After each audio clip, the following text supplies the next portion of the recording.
Make a Path presents Let's Talk.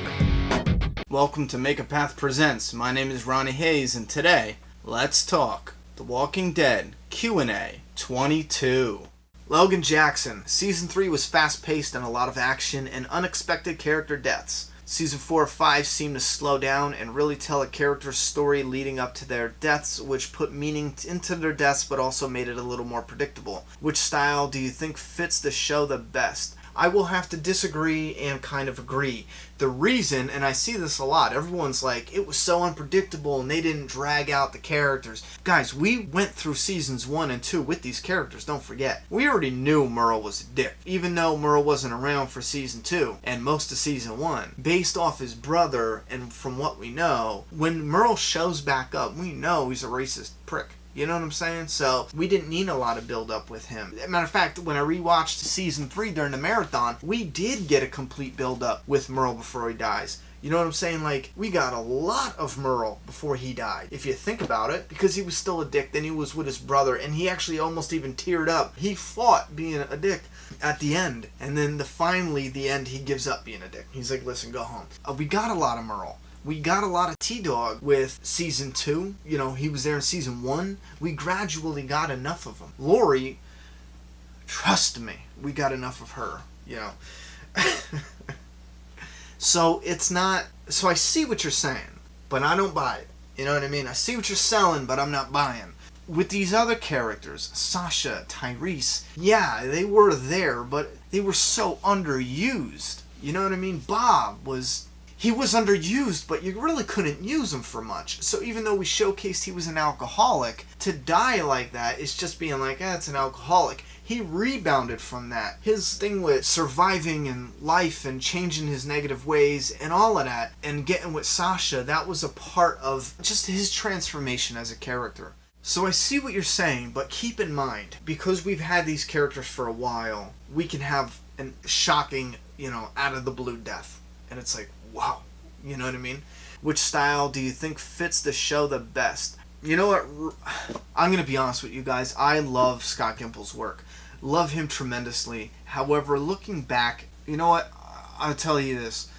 I was rooting for Scott Gimple. I'm still rooting for Scott Gimple. However, there's something about 5B. I want to see how that translates on the screen. And I think I will have my full opinion, and I could do a video on what showrunner I think really had it. I'm going to do a video on the showrunners, let's just say that. But I need to see 5B. I need to see where they're going from here. Because I do have a good amount of complaints, to be honest with you, from 4B even through 5A. I need to see 5B. So, before I can piece it together. Chris Tang, what do you think of the idea of Rick running into Morales from Season 1 as a savior? I didn't care for Morales to begin with, so yeah, sure, why not, but no, just no.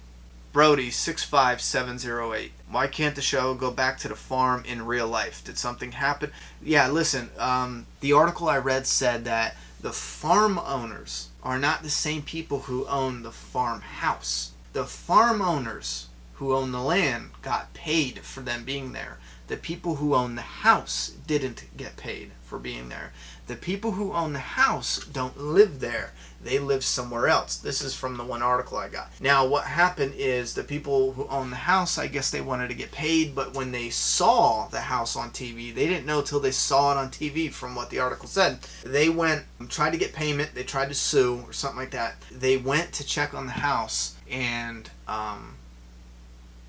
yeah, how would that work? Because didn't they film on the porch and in the house and shit like that? All I know is the article stated, a couple different places stated that the owners of the house came back and people were trying to get into the house to look. Like, did not care. Fans just did not give a shit. They were like, oh, this is a prop house. This isn't a real house.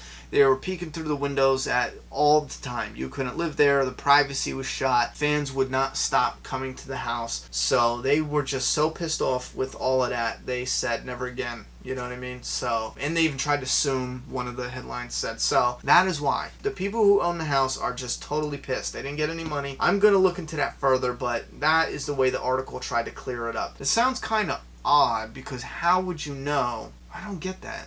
But I do know, for one thing, they are pissed that people kept going to the house, the farmhouse. You know what I mean? Trespassing. It was a real house that they filmed at. It wasn't a prop house, you know? Level 3 Squirtle. What is your favorite season of The Walking Dead? And also, what do you think of Scott Gimple's writing? I love his writing before. Loved it. I'm having some issues recently. After watching The Walking Dead on the marathon again, I'm having some serious problems with 4B mainly.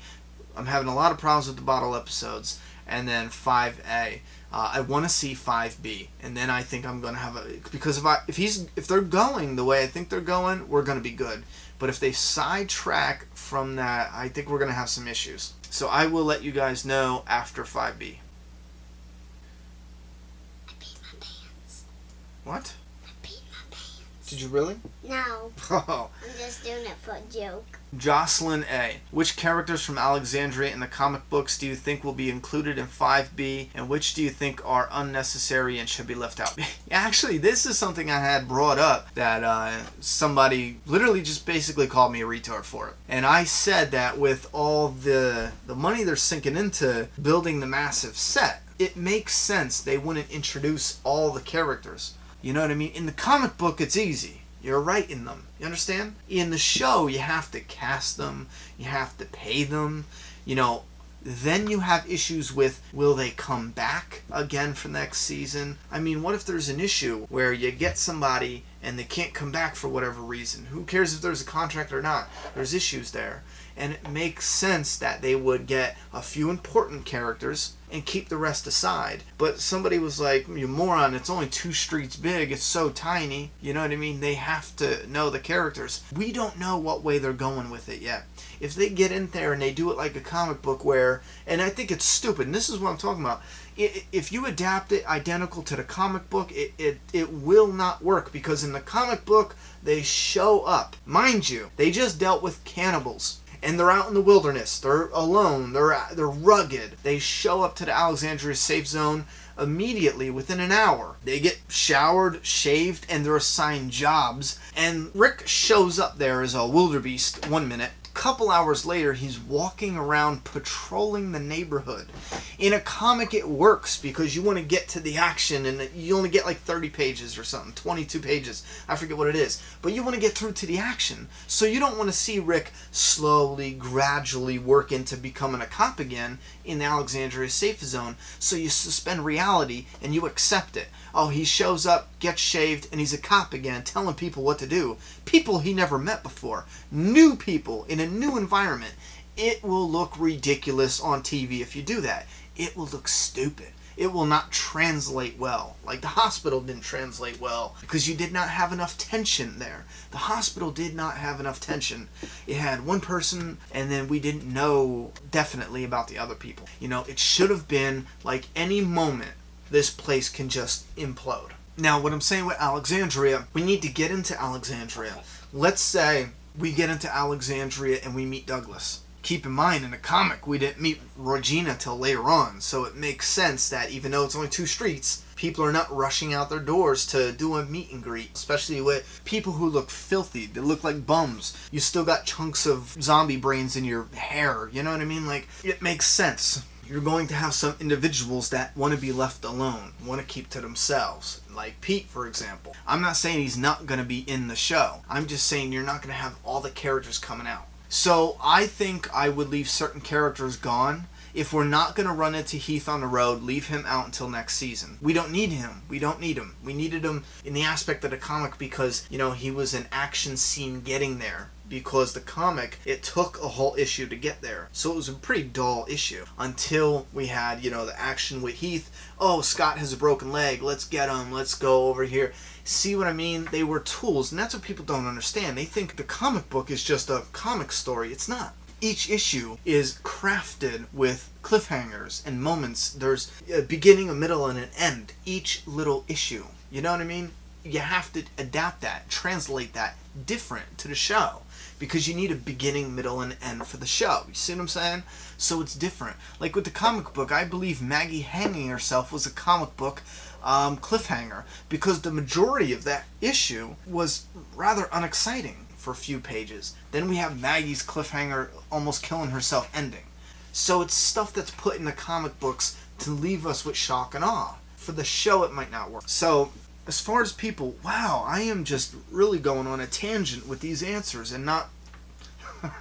I apologize if I don't answer anyone's questions efficiently enough.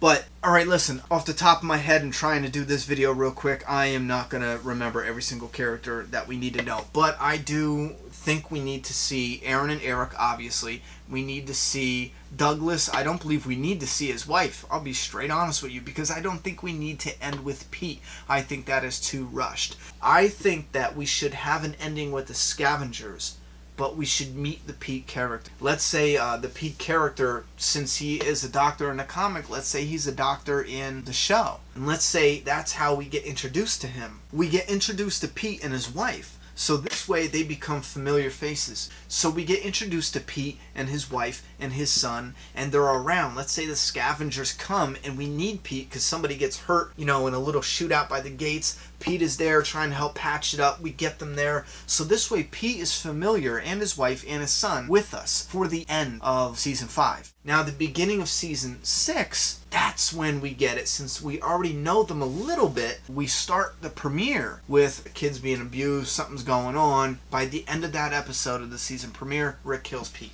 Cold blood, kills him, you know what I mean? I think that's where they should go with it. It would be a bigger shock if it's like these are characters that we're going to see in the show that are around for a while. Even though the comic book fans know better, the other non-comic book fans think that these are new characters, this is a safe zone, it's a safe area. This guy might be the new Herschel, might be the new Doctor. Oh, wait a minute, he might be beating his son. Holy shit, Rick is going crazy, because he might not be beating his son. That is the whole idea. Because we thought Rick was going nuts. And then we see Pete flip out, and we're like, oh shit, Rick was right. I mean, his delivery was off, but Rick was right. You know what I mean? And then he kills Pete, so... But it depends on where they go. I will tell you right now, Jocelyn, they do not need to show us. They do not need to show us every character from Alexandria Safe Zone. They don't have to. They should just show us the prominent one that's going to be in the story at that time. But if they do end with Pete, if they do rush it and get right into the No Way Out story arc for the season 6 premiere, then sure, show us the, Regina, Douglas, Olivia cutting the hair. I mean, show her anyway. Heath, why not? Even though I don't think we need Heath. Like I said, save him. Show Jesse, Ron.